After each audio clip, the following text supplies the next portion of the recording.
हाँ भाई देखिए सवाल, जमीन से कुछ h ऊंचाई के टावर से एक बॉल को मैंने ऊपर की तरफ फेंका है u वेग से ऊपर की तरफ प्रक्षेपित किया है और ये बॉल ऊपर जाके नीचे जमीन पे टकरा है 3u वेग से।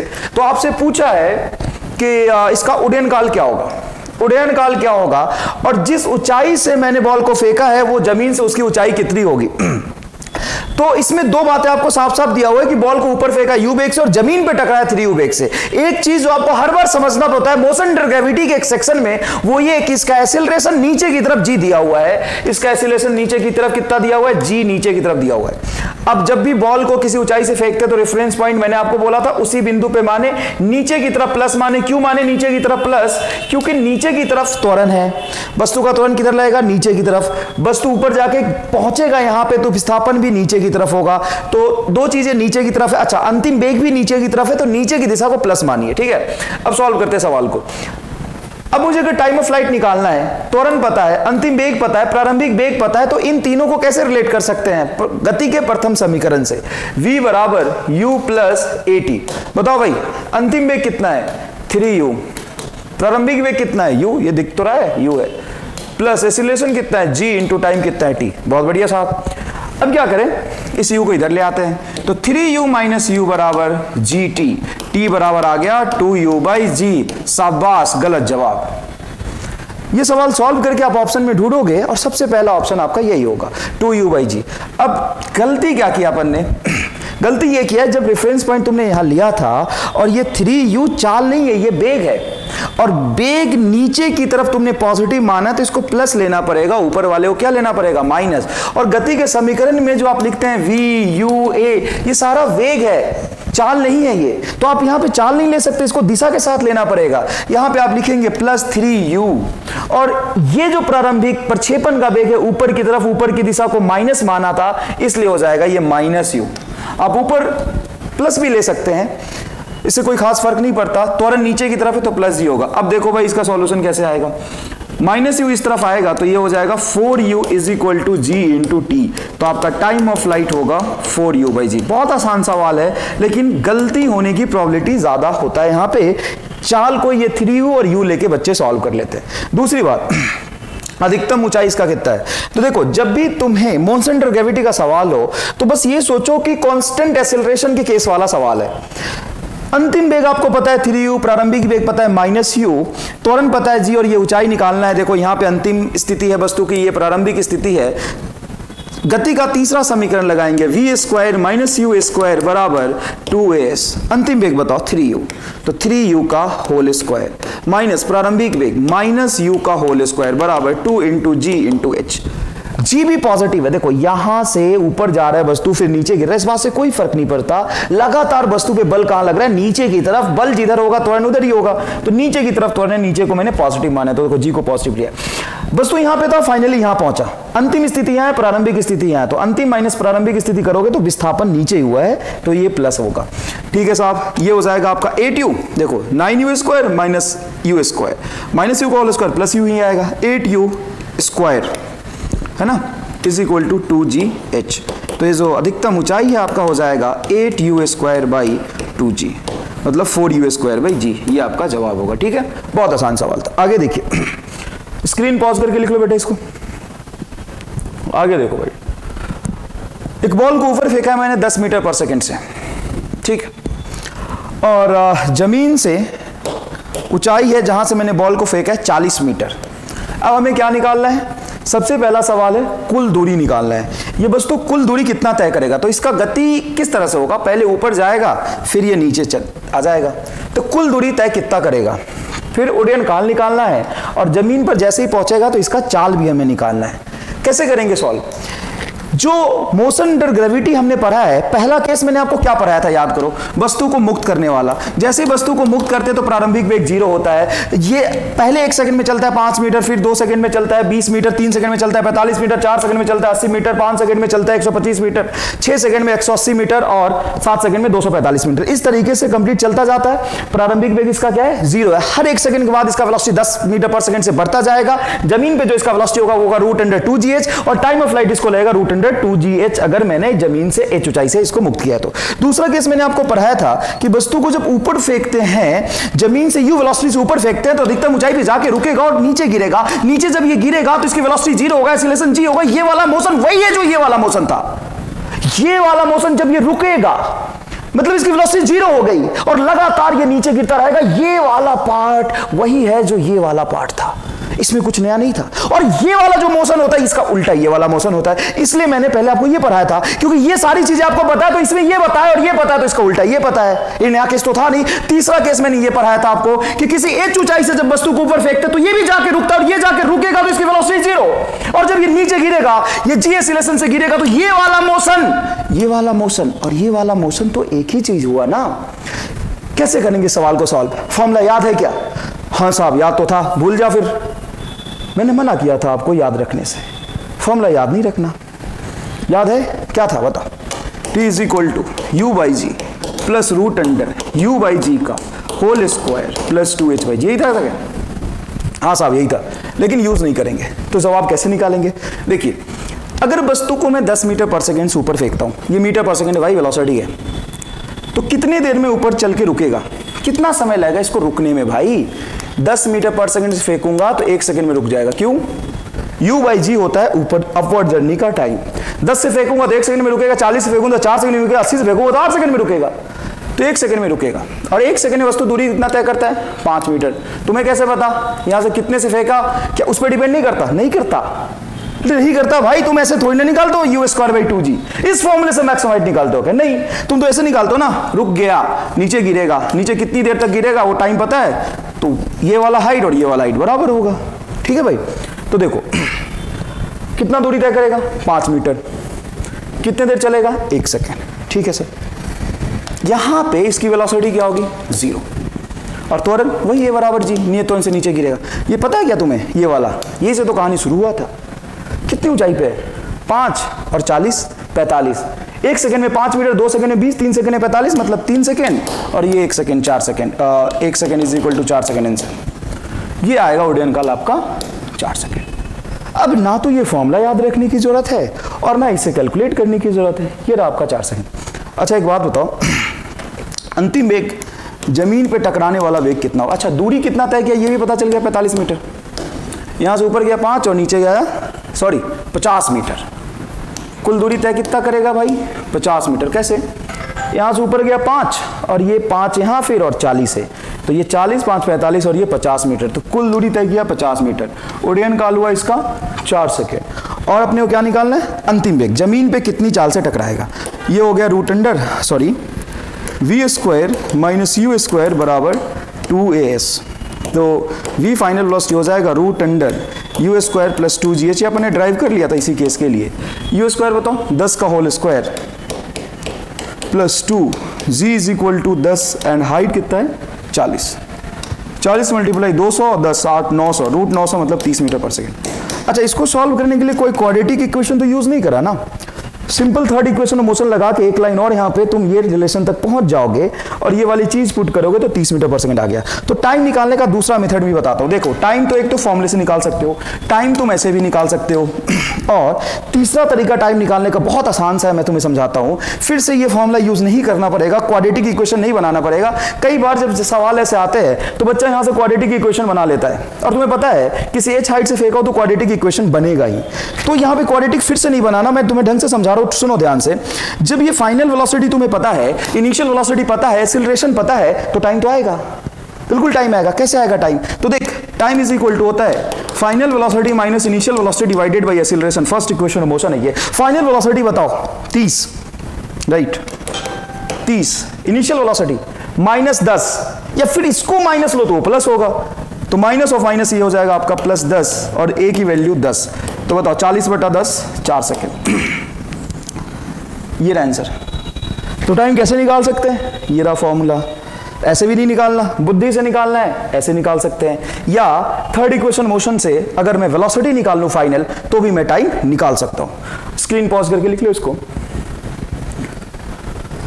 देखो भाई आगे सवाल, ये कुछ एम्स का पूछा हुआ सवाल आपके पैकेज में मिल जाएगा। ये एक वस्तु को जमीन से, ग्राउंड से 81 मीटर की ऊंचाई के टावर से फेंका है 12 मीटर पर सेकेंड से। 99% बच्चे सवाल पूछते ही हैं। क्यों पूछते हैं? कि सर ये हमें कंसेप्ट तो आता है, वे कुछ नहीं आता, हम इसको सॉल्व कर रहे हैं ना, तो आंसर नहीं मैच कर रहा, तो सॉल्व कर ही क्यों रहा बे? ढंग से देखो इस सवाल को कैसे अपन सॉल्व कर सकते हैं। 81 12 मीटर पर सेकंड फेंका तो बता कितनी देर में रुकेगा? 1.2 सेकेंड। कितने टाइम में रुकेगा साहब? 1.2 सेकेंड में सर रुक जाएगा। दूरी कितना चलेगा? वही 5 मीटर के आसपास चलेगा, 5-6 मीटर के आसपास, 6 मीटर मान लेता हूँ चल, अप्रोक्सीमेटली बेटा, अप्रोक्सीमेटली। 1 सेकंड में 5 मीटर चलता है तो 1.2 सेकंड में 6 मीटर के आसपास चलेगा, कोई फर्क नहीं पड़ता। तो ये वाला कहानी तुम्हारा हो गया। अधिकतम ऊंचाई पे इसकी वेलोसिटी 0। बताओ यहां से कितनी दूरी पे ऊंचाई पे है? ये 6 और 81 87 मीटर है। 1 सेकंड में ऑब्जेक्ट कितना चलता है? 5 मीटर। 2 सेकंड में 20 मीटर, 3 सेकंड में 45 मीटर, 4 सेकंड में 80 मीटर, 5 सेकंड में 125 मीटर। वो तो सिंपल सा रेशियो है, नहीं आता तो निकाल लो। 4 सेकंड में अगर वो चलता है 80 मीटर और 5 सेकंड में चलता है 125 मीटर, 4 सेकंड में 80, 5 सेकंड में 125, मतलब समय कितना लगेगा? 4.5 तो नहीं लगेगा ना बे? कितना समय लगेगा? 4.1 या 4.2? 4.1 सेकंड, 4.2 ले ले तू, कोई बात नहीं। ये 4.2, ये 1.2, बता कितना होगा? 5.3 सेकंड या 5.4 सेकंड। और एग्जैक्टली तुम्हारा आंसर यही मिल जाएगा। 4 ऑप्शन में मैच करा लेना, जो सबसे पास आएगा वही आंसर आएगा। क्वाड्रेटिक भी सॉल्व करोगे तो इतना अप्रोक्सीमेशन तुम्हें लास्ट में जाके करना ही पड़ेगा। देखना क्वाड्रेटिक से ये आंसर निकालना है तुम्हें, सोच। ऑब्वियस सी बात है कि वो क्वाड्रेटिक बहुत आसान सा नहीं होगा। ये आंसर है, हो गया, कहानी खत्म। बढ़िया, फिर से एक बार समझा दो, चिंता मत करो। देखो भाई क्या है, बुद्धि से सवाल सॉल्व करना बहुत आसान है अगर कंसेप्ट आपको पता है तो। ऊपर जाने का टाइम होता है u/g। इसका मतलब ये हुआ कि ये 1.2 सेकेंड चल के रुकेगा और कुछ डिस्टेंस 5 मीटर के आसपास ट्रेवल करेगा, थोड़ा ज्यादा करेगा, कोई फर्क नहीं पड़ता। यहाँ पे इसका वेलोसिटी होना है 0 और ये 87 मीटर। अरे भाई 4 सेकंड में 80 मीटर चलता है और 5 सेकंड में 125, तो लॉजिकली सोचो 4.12 सेकंड लगेगा, तो 4.1 सेकंड ये हुआ और ये हुआ तुम्हारा कुछ 1.2 सेकंड। तो जवाब कितना आ जाएगा बता? 5.3 सेकंड के आसपास आ जाएगा। 5.3, 5.4 के आसपास जो ऑप्शन होगा उसको आप टिक कर दो और एग्जैक्टली 5.3, 5.4 के आसपास एक ही ऑप्शन मिलेगा आपको। ठीक है, वही स्क्रीन पॉज करके लिख लो इसको। आगे देखो, एक रॉकेट 10 मीटर पर सेकंड स्क्वायर त्वरण से ऊपर की दिशा में गति प्रारंभ करता है जमीन से, है ना। आप बोलोगे जमीन तो नहीं लिखा हुआ, तो बता तो दिया मैंने जमीन। 10 मीटर पर सेकंड स्क्वायर से ऊपर गति करना शुरू करता है, मतलब ये जो रॉकेट है इसका नेट एक्सेलरेशन 10 मीटर पर सेकंड स्क्वायर दिया। वो बोल रहा है कि 10 मीटर पर सेकंड स्क्वायर से गति प्रारंभ करता है। गति प्रारंभ करता है मतलब u इसका वेलोसिटी क्या हो गया? 0 और एक्सेलरेशन है 10 मीटर पर सेकंड ऊपर की तरफ। ये डायग्राम में मान लो कि प्लॉटेड है, सवाल में दिया हुआ है ना, सॉल्यूशन का पार्ट नहीं, सवाल में मान लो दिया हुआ है। अभी 10 मीटर पर सेकंड स्क्वायर ऊपर है और तुम जी नीचे मत लो, क्योंकि वो कह रहा है कि 10 मीटर त्वरण से ऊपर की दिशा में गति करना शुरू कर रहा है, मतलब उसका नेट एक्सेलरेशन ऊपर की 10 मीटर पर सेकंड स्क्वायर। बच्चा गलती ये करता है कि नीचे भी जी मान लेता है साहब, वो नेट दिया हुआ है 10 मीटर पर सेकंड स्क्वायर, बोल रहा है कि ऊपर 10 मीटर पर सेकंड स्क्वायर से जा रहा है, मतलब वो जा रहा है ऊपर ही। ठीक है सर, जा रहा है। 5 सेकंड के बाद इंजन बंद हो जाता है। तो सबसे पहले तुम्हें यह देखना पड़ेगा कि 5 सेकंड के बाद उस रॉकेट का जमीन से ऊंचाई कितना है और वेलोसिटी कितना है ना। तो 5 सेकंड में ऑब्जेक्ट 10 मीटर पर सेकंड स्क्वायर से ऊपर त्वरित होता है। तो s बराबर u0 हाफ a की वैल्यू 10 इंटू 5 का होल स्क्वायर, ये 5, ये 125 मीटर की ऊंचाई पर होगा और उसका वेलोसिटी होगा a इंटू टी, मतलब 50 मीटर पर सेकंड। अब यहाँ पे रॉकेट जमीन से कुछ 125 मीटर की ऊंचाई पर है, उसका उस कंडीशन पे वेलोसिटी है उसका कितना है भाई? 50 मीटर पर सेकंड और जमीन से ऊंचाई 125 मीटर पर सेकंड। अब इंजन ऑफ हो गया, मतलब इंजन अपनी क्षमता, अपना फोर्स उस पर नहीं लगा रहा, ये त्वरण खत्म हो जाएगा। जैसे इंजन ऑफ हो गया मतलब वो फ्री फॉल करेगा यहाँ से, और यहाँ से फ्री फॉल करेगा तो उसकी इनिशियल वेलोसिटी है 50। इनिशियल वेलोसिटी है 50 मतलब 5 सेकंड तक ऊपर और जाएगा। 5 सेकंड तक ऊपर जाएगा तो कितनी दूरी तय करेगा? 5 सेकंड में ऑब्जेक्ट 5 सेकंड तक ऊपर जाएगा तो 5 सेकंड आने में यहाँ तक समय लगेगा, मतलब 125 मीटर और चलेगा। तो जमीन से कितनी ऊंचाई हो गई साहब? जमीन से ऊंचाई हो गई 250 मीटर। जमीन से कितनी अधिकतम ऊंचाई तक जाएगा? 250 मीटर। तो रॉकेट का अधिकतम ऊंचाई तथा उड्डयन काल बताएं। तो उड्डयन काल यहां से जमीन वो क्लियर होगा क्वेश्चन में कि यहां से लेके यहां तक उड्डयन काल आपको बताना है। तो सुन भाई, यहां पे है 125 मीटर की ऊंचाई पे। अब थोड़ा सा समझना पड़ेगा अपने को। यहां से इसको समय लग गया 5 सेकेंड, मतलब ये वाला जो टाइम है वहां तक जाने का, ये है आपका 5 सेकेंड, ये भी है 5 सेकेंड। अब गलती यहां पे बच्चा ये करता है कि यहां से यहां तक का समय निकाल लेता है, फिर यहां से कैसे निकालोगे भाई? पीछे वाले सवाल में भी मैं तुम्हें समझाता कुछ और हो, तुम ज्यादा बुद्धि लगाते हो, तुम कहते हो सर यहां से यहां क्यों निकाल रहे हो, यहां निकाल लो ना। अबे भाई यहां निकाल लेगा तो यहां की वेलोसिटी नहीं पता ना मुझे, या वेलोसिटी ये पता है तो फिर से ये टाइम ऑफ फ्लाइट निकालने में दिक्कत आएगी वेलोसिटी से। यहां पे वेलोसिटी 0 है और ये कहानी तुम्हें पूरा पता है, इसलिए आसान हो जाता है।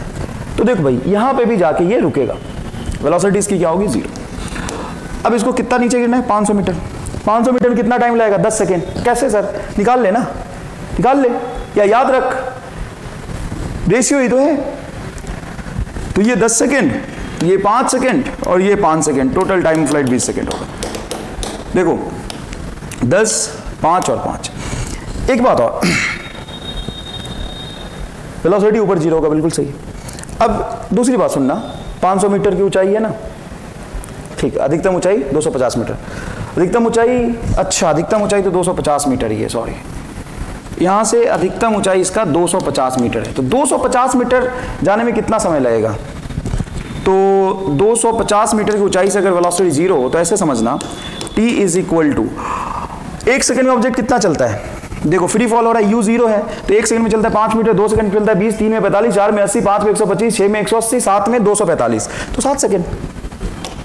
और इसको निकाल भी सकते हैं, देखो यहाँ पे वेलोसिटी 0 है तो height is equal to half G T square, क्योंकि एक्सेलरेशन ड्यू टू ग्रेविटी तो जी होगा, इसको रख दो 250, 250 is equal to half G की वैल्यू 10 इंटू टी स्क्वायर। यहाँ से जो टाइम आएगा ना तुम्हारा लगभग 7 सेकंड के आसपास आ जाएगा। तो ये 7 और ये वाला जो टाइम है वो है तुम्हारा 5 और ये वाला टाइम है 5, तो टोटल टाइम कितना हो जाएगा भाई? टोटल जर्नी का जो टाइम हो जाएगा वो 7 + 5 + 5 17 सेकेंड के आसपास आ जाएगा। ठीक है, लिख लो। पहले हाइट अपन ने गलती से ये देखो टोटल डिस्टेंस को हाइट मान लिया था, वो गलत हो गया। ये हाइट है आपका 250 मीटर, जमीन से इसकी मैक्सिमम ऊंचाई है 250 मीटर। स्क्रीन पॉज करके लिख लो। ठीक है भाई, आगे देखो,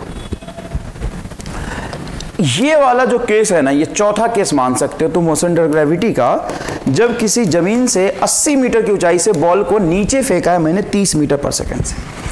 अब तुम सोच रहे होगे सर नीचे फेंका आपने, अब तो रुकेगा नहीं, सीधा जाके जमीन पर टकराएगा।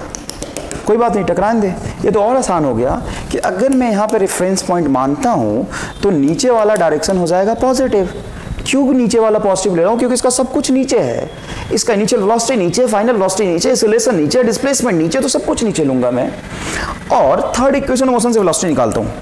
तुम बोलो सर वेलोसिटी क्यों निकाल रहे हो? क्योंकि वेलोसिटी निकालना आसान है थोड़ा सा। देख भाई, v square is equal to root under u square plus 2gh। Third equation motion से ये आएगा, सब पॉजिटिव है। तो यू बोलो 30 का होल स्क्वायर 900 प्लस 2, g की वैल्यू 10 और h की वैल्यू आ जाएगा 80, है ना? ठीक है भाई, सॉल्व करते इसको। तो 900 और 80 और 2 160 1600, तो ये 2500 हो जाएगा ना कुछ, तो ये आ जाएगा आपका 50 मीटर पर सेकेंड। अब फर्स्ट इक्वेशन मोशन लगाऊंगा, v बराबर u प्लस 80, सारा चीज नीचे पॉजिटिव है। Final velocity 50, initial velocity 30 plus 10 into T, ये इधर जाएगा 50 माइनस 30 20/10, t बराबर 2 सेकेंड। 2 सेकेंड हो गया टाइम फ्लाइट। यहां से एक बार मुझे फाइनल वेलोसिटी तो निकालना पड़ा, तो फाइनल वेलोसिटी पता चल गया, इनिशियल वेलोसिटी नीचे की तरफ दिया हुआ है, ये टाइम आसानी से निकल जाएगा। क्वाड्रेटिक इक्वेशन बना के भी निकाल सकते हैं, सेकंड इक्वेशन ऑफ मोशन लगा के भी निकाल सकते हैं। आप लिख सकते हैं s is equal to ut plus half at square. बताओ भाई डिस्प्लेसमेंट कितना है साहब? 80 मीटर।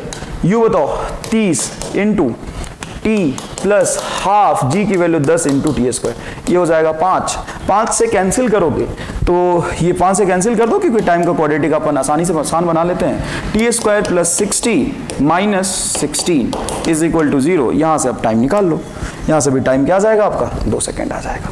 क्लियर है क्या? आराम से इसकी स्क्रीन पॉज करके लिखिए पहले। नेक्स्ट देखो बेटा सवाल, जमीन से एक बैलून 1.25 मीटर पर सेकंड स्क्वायर के त्वरण से ऊपर की दिशा में गति प्रारंभ करता है। देखो भाई एक त्वरण है, सॉरी बैलून है, ये ऊपर की तरफ 1.25 मीटर पर सेकेंड स्क्वायर के त्वरण से गति प्रारंभ करता है। इसका प्रारंभिक वेग क्या है? 0। 8 सेकेंड के बाद बैलून से एक वस्तु को मुक्त करते हैं तो उसका उड्डयन काल तथा तय किया गया कुल दूरी बताओ। 8 सेकेंड के बाद बैलून से एक वस्तु को मुक्त करते हैं, तो 8 सेकेंड बाद बैलून कहां होगा वो तो पता करना पड़ेगा ना, तभी तो मुक्त करने के बाद उस कण का हम लोग उड्डयन काल और तथा उसकी कुल तय की गई कुल दूरी देखेंगे। देखो 8 सेकेंड के बाद बैलून से एक वस्तु को मुक्त करते हैं, तब उस वस्तु की उड्डयन काल तथा उसके वस्तु द्वारा तय की गई दूरी क्या होगा मुक्त करने के बाद। तो 8 सेकेंड बाद बैलून कहां पे होगा ये निकालने के लिए गति का दूसरा समीकरण लगाएंगे, s बराबर u0 हाफ a का वैल्यू हो जाएगा बेटा 1.25 इंटू समय 8 सेकेंड बाद, तो 8 का होल स्क्वायर। बेटा 1.25 है, ये 1.25 को क्या लिख सकता हूं मैं, हाफ 5/4 लिख सकता हूं क्या मैं इसको, 1.25 को मैं 5/4 लिख सकता हूं क्या, सही लिखा है क्या मैंने, ये आराम से देख लो सही है ना, ये लिखना ठीक है क्या, ये जब लिख दोगे ना तो सॉल्यूशन करना थोड़ा सा आसान हो जाएगा। 8 का होल स्क्वायर 64, तो 4 से ये कटेगा तो 16 और ये कटेगा तो तुम्हारा हो गया 8 5 40। कई बार क्या होता है कि बच्चे ना इसको 1.25 से समझ ही नहीं पाते कि 1.25 से जो 8 को गुना करूंगा तो कितना हो जाएगा, तो जब इस तरह का जैसे 0.33 हो तो इसको आप 1.3 लिख के तुरंत से सॉल्व कर लो। जैसे मान लो मैं तुमसे पूछूं 12 गुना 0.33, अब आधा बच्चा तो ये स्टक कर जाता है, 12 गुना 0.33 को वैसे करता है 12 गुना 0.33 ऐसे ना करके अब 0.33 को लिख सकते हैं 1/3।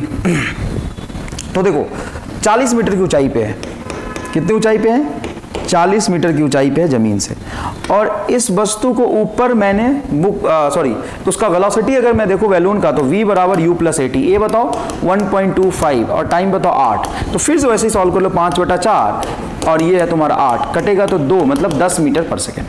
तो ऐसा है कि जमीन से सबसे पहली बात तो देखो कि ये 40 मीटर की ऊंचाई पर है, जमीन से कितनी ऊंचाई पे है साहब, 40 मीटर की ऊंचाई पे है, और इसका जो वेलोसिटी है वो 10 मीटर पर सेकेंड है, किसका, बैलून का 10 मीटर पर सेकेंड। यहां से कण को मुक्त करते हैं, तो जब भी किसी कण को मुक्त किया जाए तो उसका प्रारंभिक वेग 0 होता है, जब भी किसी कण को अपन मुक्त करते हैं तो उसका प्रारंभिक वेग क्या होता है 0, लेकिन जहां से मुक्त किया वो विराम में हो तब। मान लो ये बैलून से मुक्त ना किया होता मैंने और बैलून में कण होता, तो मुक्त करने से जस्ट पहले बैलून का वेग क्या था 10, उसमें कण रखा है तो उसका वेग क्या होगा 10। अब तुम वहां से छोड़ रहे हो, मतलब तुमने बैलून के रिस्पेक्ट में उसको एक्स्ट्रा वेलोसिटी नहीं दिया है, लेकिन बैलून में होने की वजह से जो बैलून की वेलोसिटी थी वो तो कॉपी करके बाहर जाएगा ना। मतलब यह कि मुक्त जैसे ही तुमने किया तो कहां से मुक्त किया, बैलून के साथ, बैलून से, तो बैलून के सापेक्ष उसकी वेलोसिटी 0 होगी, लेकिन ग्राउंड से तो बैलून जा रहा था 10 से, मतलब बॉल भी जा रहा था 10 से, तुम इसको अलग छोड़ देते हो तो ये बॉल विराम में नहीं रहेगा, जमीन के रिस्पेक्ट में 10 मीटर पर सेकेंड से ऊपर जाता रहेगा।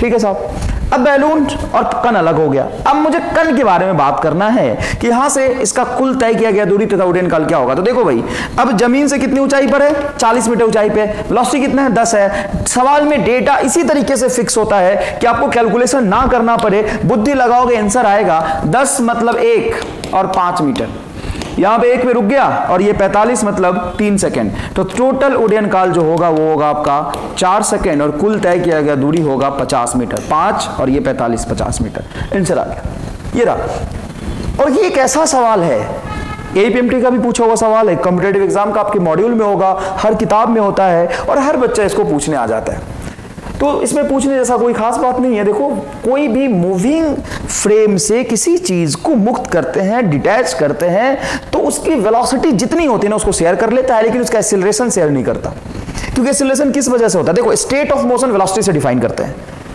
तो जितने वेलोसिटी से पार्टिकल चल रहा था उतनी बैलून चल रहा था उतने वेलोसिटी से पार्टिकल भी चल रहा था, मुक्त करने पर बैलून के रिस्पेक्ट में उसकी वेलोसिटी 0 थी, लेकिन ग्राउंड के रिस्पेक्ट में बैलून का वेलोसिटी खुद 10 था, तो ये भी 10 मीटर पर सेकंड से ऊपर जा रहा होगा, तो वेलोसिटी को शेयर कर लेता है, लेकिन एक्सीलरेशन को शेयर नहीं करता। ये एनएलएम में हम लोग पढ़ेंगे डिटेल में क्यों नहीं करता। ठीक है भाई, तो आगे देखो, ये एक बढ़िया सवाल है। एक बलय लिया बेटा, बलय जिसका त्रिज्या है r, इसके कॉर्ड के थ्रू एक मोती रख दिया, मोती जैसा गोल होता है ना, उसको रख दिया यहां से, और इसको रख के यहां से क्या कर दिया अपन ने, मुक्त किया। तो इसके कॉर्ड के थ्रू इसको आने में यहां तक कितना समय लगेगा ये हमसे पूछा है, समय कितना लगेगा इसको। तो एक काम करते हैं, इसको रफ में मैं सॉल्व कर देता हूं। देखो इसका रेडियस कितना होगा बताओ, r, तो डायमीटर कितना हो जाएगा 2r।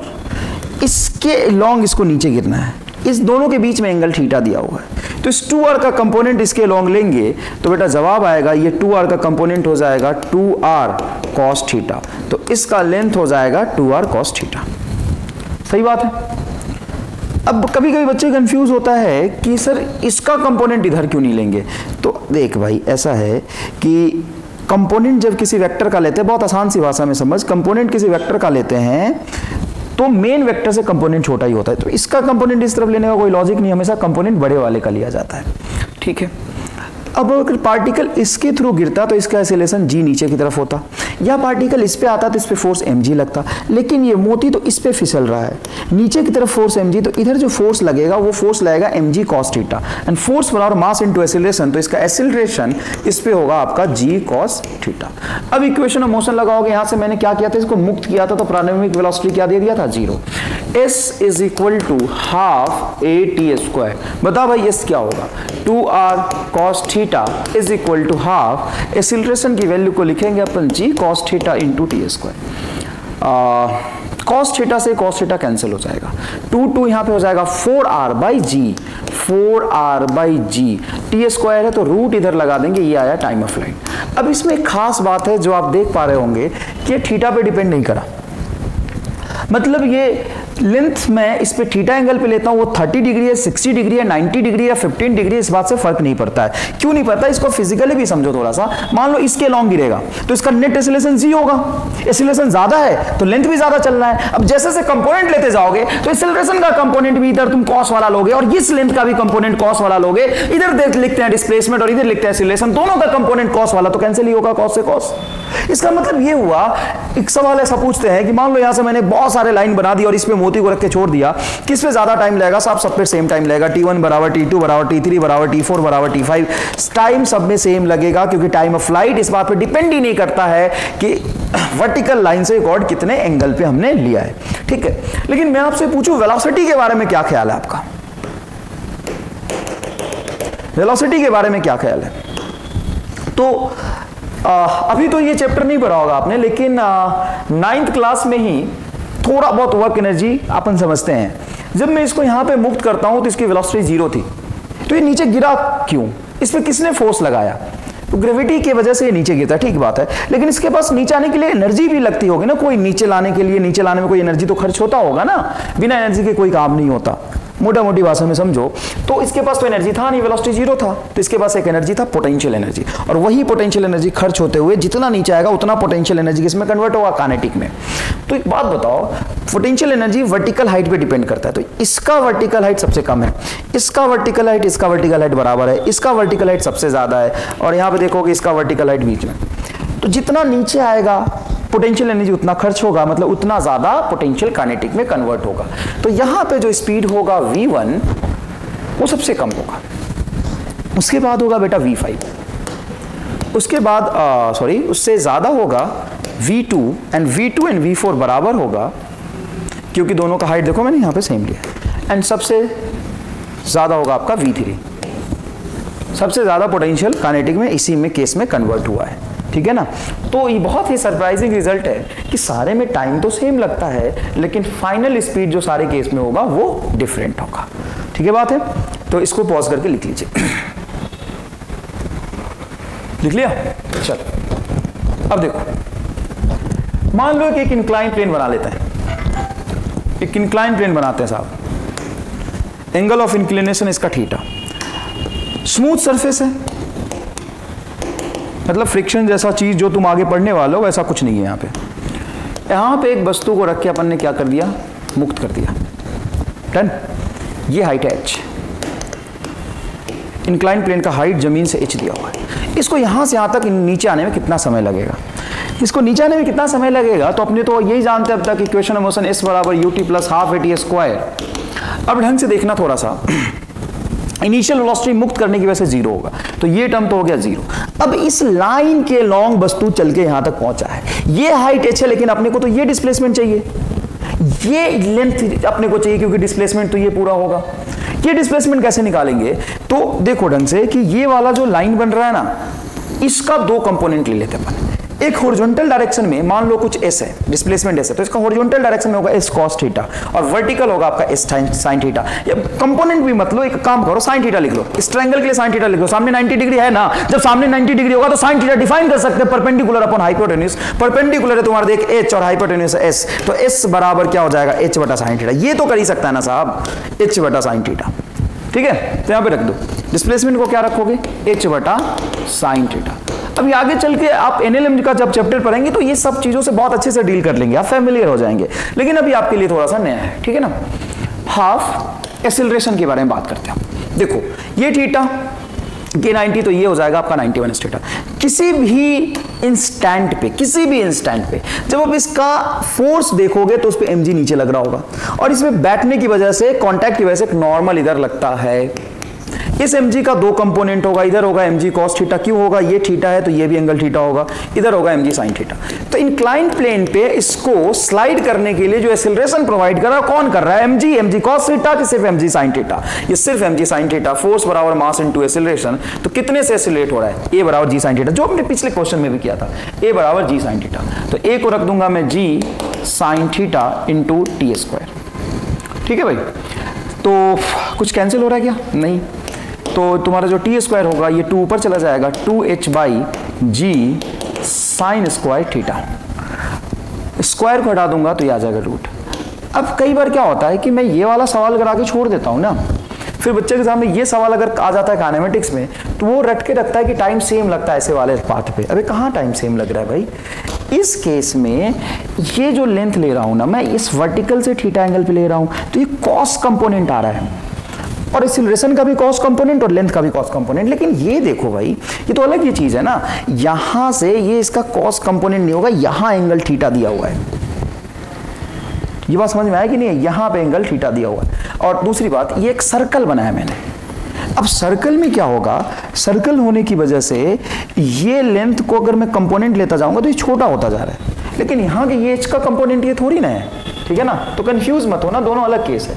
अच्छा, वेलोसिटी के अगर मैं यहाँ पे दो सवाल बनाता हूँ, देख भाई, एक तो मैंने एच हाइट का इंक्लाइन प्लेन लिया, दो इंक्लाइन ले लेता हूँ, ये और ये एंगल है θ1 और ये एंगल है θ2। इस पे टाइम लगा t1, इस पे टाइम लगा t2। बताओ दोनों में टाइम सेम लगेगा क्या, नहीं, टाइम सेम नहीं लगेगा। तो टाइम को कंपेयर करो, बताओ किसमें टाइम ज्यादा लगेगा, किसमें टाइम कम लगेगा।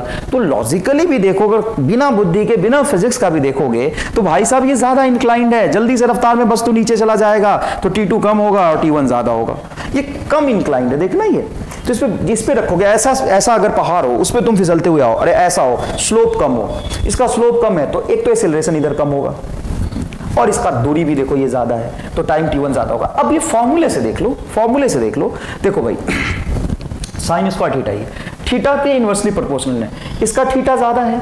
जब थीटा ज्यादा रखोगे तो साइन थीटा में, थीटा बढ़ने पे साइन थीटा की वैल्यू बड़ी होती है, और ये डिनोमिनेटर में है, डिनोमिनेटर बड़ा होगा तो टाइम क्या लगेगा, कम लगेगा। तो जितना ज्यादा एंगल होगा उतना टाइम कम लगेगा। अब बात कर लेते हैं वेलोसिटी के बारे में। वेलोसिटी भी बात कर लो, क्योंकि एक बहुत कॉमन सेंस का सवाल है ये। मान लो यहाँ पे वेलोसिटी v2 है और यहाँ पे पॉजिटिव वेलोसिटी v1 है, तो v1 बराबर v2 होगा। क्यों साहब, क्योंकि यहाँ से जो पोटेंशियल एनर्जी का लॉस होगा दोनों में सेम होगा, क्योंकि सेम वर्टिकल हाइट ट्रेवल किया। तो वेलोसिटी दोनों में सेम होगा, लेकिन टाइम दोनों में डिफरेंट होगा। स्क्रीन पॉज करके इसको लिखिए अच्छे से। ठीक, आगे देखो, फिर एक प्लैंक है। रिलेटिव मोशन आप पढ़ेंगे, 1D 2D रिलेटिव मोशन सारे ही पढ़ेंगे, लेकिन ये सवाल मोशन अंडर ग्रेविटी में कई बार पूछ लेता है, तो इसको अपन अभी कर लेते हैं। बाकी मोशन अंडर ग्रेविटी के कुछ सवाल रिलेटिव मोशन में भी करते हैं।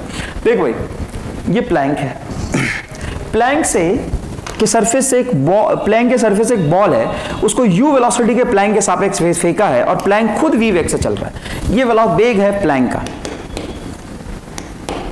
तख्ते का वेग है v, और बॉल को कितने वेग से फेंका है, u वेग से, लेकिन वो किसके रिस्पेक्ट में फेंका है, प्लैंक के रिस्पेक्ट में मैंने फेंका है। मतलब अगर मैं जमीन पे बैठा हूं और मैं ये सारी सिचुएशन को देख पा रहा हूं, तो मैं क्या बोलूंगा कि बॉल की वेलोसिटी कितनी थी, u? नहीं, मैं तो बोलूंगा कि बॉल की वेलोसिटी निकालना पड़ेगा मुझे रिलेटिव मोशन के रिस्पेक्ट में। लेकिन अगर मैं यहीं पे बैठा हूं, इसी प्लैंक पे ही बैठा हूं, अब मुझे क्या दिखेगा, प्लैंक कैसा दिखेगा? तो मैं प्लैंक पे बैठा हूं, जितनी प्लैंक की वेलोसिटी होगी मेरी वेलोसिटी होगी, तो प्लैंक मुझे कैसा दिखेगा? रेस्ट में। जैसा मुझे ग्राउंड रेस्ट में दिखता है, प्लैंक भी सेम टू सेम वैसा ही रेस्ट में दिखेगा। और यहां पे बॉल को फेंका मैंने प्लैंक के रिस्पेक्ट में, मतलब जब मैं इसको सॉल्व करूंगा तो देख भाई ये प्लैंक है तुम्हारा और ये प्लैंक तुम्हें रेस्ट में दिखाई देगा क्योंकि तुम यहीं पे बैठे हो, मतलब जमीन और प्लैंक में कोई फर्क नहीं है। और यहां पे तुमने बॉल को कितनी वेलोसिटी से फेंका है साहब? u वेलोसिटी से फेंका है। किसके रिस्पेक्ट में? With respect to plank. तो मुझे लगेगा कि ये ग्राउंड ही है और ये रुका हुआ ही है, और इस पे बॉल को फेंका u रफ्तार से, तो इसको ऊपर जाके नीचे आने में कितना समय लगेगा? वैसे ही जैसा ग्राउंड का केस होता है, time of flight is equal to 2u/g। बच्चा इसको गलत करके आता है, सवाल को गलत करके आता है। क्यों गलत करके आता है? वो समझ ही नहीं पाता कि सर प्लैंक भी तो ऊपर चल रहा है, बॉल को फेंकेगा, जब बॉल ऊपर जाके नीचे तो प्लैंक ऊपर आ जाएगा। भाई साहब वो सारी सिचुएशन आपको कब दिखाई देगा? जब आप जमीन पे बैठो। अब चाहो तो जमीन से बैठ के सॉल्व कर लो, आंसर यही आएगा टाइम ऑफ फ्लाइट का। तो समझ में आया कि नहीं आया? आंसर ऐसा ही क्यों आया? क्योंकि उस जमीन पे बैठ के देखोगे तो बॉल की वेलोसिटी जमीन के रिस्पेक्ट में देखोगे, वो क्या आ जाएगा? वो आ जाएगा आपका, निकाल लो फिर तो, vu माइनस v आ जाएगा। ग्राउंड के रिस्पेक्ट में देखोगे, देखो फॉर्मूला कैसे लगाएंगे, velocity of ball with respect to plank होता है velocity of ball minus velocity of plank. तो जमीन के रिस्पेक्ट में मुझे बॉल का वेलोसिटी निकालना है, ये निकालना है, तो ये दोनों रख देंगे, निकालेंगे। फिर तुम जब ग्राउंड से देखोगे तो बॉल का टाइम ऑफ फ्लाइट निकालोगे यहां तक आने का, फिर प्लैंक को भी तो सबट्रैक्ट करोगे क्योंकि प्लैंक भी ऊपर चला जाएगा। अल्टीमेटली तुम्हारा आंसर यही आएगा।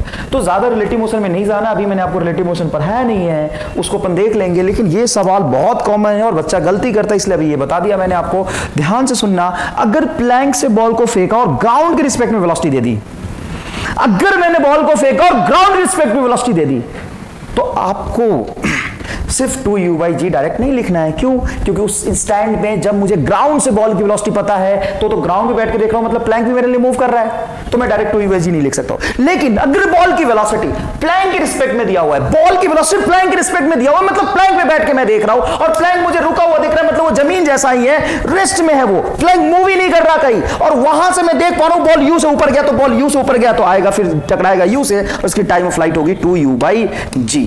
समझ आया? अभी तक लिए जितना समझ आया उतना ठीक है, अभी रिलेटिव मोशन पढ़ेंगे तो और अच्छे से समझ में आ जाएगा। ठीक है, तो अगर बॉल का वेलोसिटी प्लैंक के सापेक्ष दिया हुआ है, प्लैंक चाहे कितनी से भी चल रहा है, इस बात से कोई फर्क नहीं पड़ता, उसका जो टाइम ऑफ फ्लाइट होगा 2u/g होगा। ठीक है भाई, इसको लिख लो।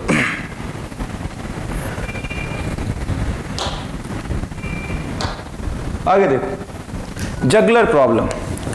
जगलर प्रॉब्लम क्या होता है? जैसे तुम बचपन में मेला वाला घूमने गए होगे कभी, तो देखा होगा वहाँ पे बहुत सारा झूला वूला लगा होता है, एक साइड में टोपी पहना आदमी होता है, वो बॉल को हवा में फेंक रहा होता है। तो जब बॉल को हवा में वो फेंक रहा होता है तो एक साथ कई बॉल हवा में रख सकता है, और वो ये कैसे कर पाता है? तुम कितने रख लोगे बताओ? सोचिए, होता तुम कितनी बॉल रख लोगे? एक या दो मैक्सिमम, एक या दो मैक्सिमम। एक हवा में फेंकेगा, दूसरा हाथ में होगा, हो सकता है 2 हवा में फेंक सकते हो या 3 हवा में रख सकते हो, इससे ज्यादा तुम्हारी क्षमता है नहीं। देख, मतलब तुमसे ज्यादा फिजिक्स तो ये जानता है, क्योंकि फिजिक्स का ही खेल है। अब ये फिजिक्स वो कैसे यूज करता है, फिजिक्स तो जानता ही है, फिजिक्स को प्रैक्टिस करता है, फिर वो ऐसा कर पाता है। कैसे कर पाता है देखो, तो अपन जगलर प्रॉब्लम अभी समझेंगे। एक बात बता, सवाल क्या है? जगलर n वस्तु को हवा में रख सकता है। अगर वो n वस्तु या बॉल ले ले, बॉल ज्यादा अच्छा लगेगा। अब एक बात बताओ, सबसे पहला बहुत कॉमन सेंस का सवाल है कि अगर वो n बॉल को हवा में रखना चाहता है तो जगलर के पास असल में कितना बॉल होगा? n, n-1 या n+1? ईमानदारी से सोच लो, थोड़ा यही बात सोच लो, बेसिक बात सोचो कि अगर जगलर n बॉल हवा में रखना चाहता है तो उसके पास एक्चुअल में कितना बॉल रहा होगा? बताओ। n हवा में रखना चाहता तो n ही होगा क्या? नहीं। क्यों नहीं? उसका जवाब मैं समझाता हूं। सबसे पहले मान लो उसने पहला बॉल फेंका हवा में, चलो साहब ठीक है, फिक्स इंटरवल के पास बाद, नियत समय t के बाद उसने कुछ दूसरा बॉल फेंका उतनी वेग से, और मान लो वो 3 बॉल हवा में रखना चाहता है, मान लो, तो दूसरा बॉल भी फेंक दिया, फिर थोड़ी देर बाद तीसरा बॉल भी फेंक दिया। मस्त 3 बॉल फेंक दिए, बढ़िया, जगलर आराम कर रहा है अब, क्योंकि उसको 3 बॉल हवा में रखना था। एग्जाम्पल समझा रहा हूं बेटा मैं, टी। बता, जब वो फेंका था उस समय क्या हो रहा था? 0। पहला बॉल जब फेंका तो समय क्या हो रहा था? 0। जैसे उसने दूसरा बॉल फेंका तो समय 2t हो गया, फिर तीसरा बॉल फेंका तो समय 2t हो गया होगा। 3 बॉल हवा में रखना, 3 बॉल वो फेंक चुका है, अब बढ़िया मस्त है वो। सबसे पहले नीचे कौन आएगा? सबको u वेलोसिटी से फेंका तो सबका टाइम ऑफ फ्लाइट सेम होगा। अगर इसको बाद में फेंका है, इसको पहले फेंका, तो सबसे पहले जमीन पे तो यही आएगा ना कि 3 बॉल फेंक दिया, अनंत काल के लिए हवा में रहेगा क्या 3 बॉल? पहला बॉल सबसे पहले कहां आएगा? जमीन पे आएगा। जब पहला बॉल जमीन पे आएगा तुम्हारा, देख भाई, ये पहला बॉल जब जमीन पे आएगा, जिस इंस्टेंट पे पहला बॉल मान लो जमीन पे मतलब उसके हाथ में आ गया, तो हवा में 2 ही बॉल बचे और उसको 3 रखने हैं। तो जैसे ही पहला बॉल कैच करेगा ना, उससे पहले एक बॉल उसको फेंक देना पड़ेगा। जिस इंस्टेंट पे पहला बॉल उसके हाथ में आएगा, दूसरा तीसरा तो हवा में रहेगा। देख, दूसरा तीसरा तो हवा में रहेगा।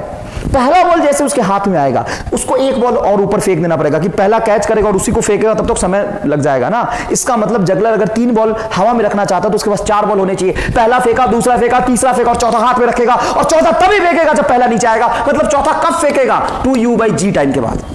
चौथा बॉल कब फेंकेगा? जब पहला नीचे आएगा, तभी तो 2 ही बॉल बचेंगे, क्योंकि 3 फेंका था तो बचे कितने हवा में? 2 बॉल। जैसे ही पहला जमीन पे आ गया, मतलब उसके हाथ में आ गया, तो उस समय कितना हो रहा था? 2u/g। तो 3 बॉल अगर हवा में रखना चाहता है तो चौथा बॉल वो तभी फेंकेगा जब पहला जमीन पे आएगा, और पहला जमीन पे कितनी देर बाद आएगा? 2u/g। एक बेसिक बात ये, चौथा फेंकेगा कितनी देर बाद फेंकेगा?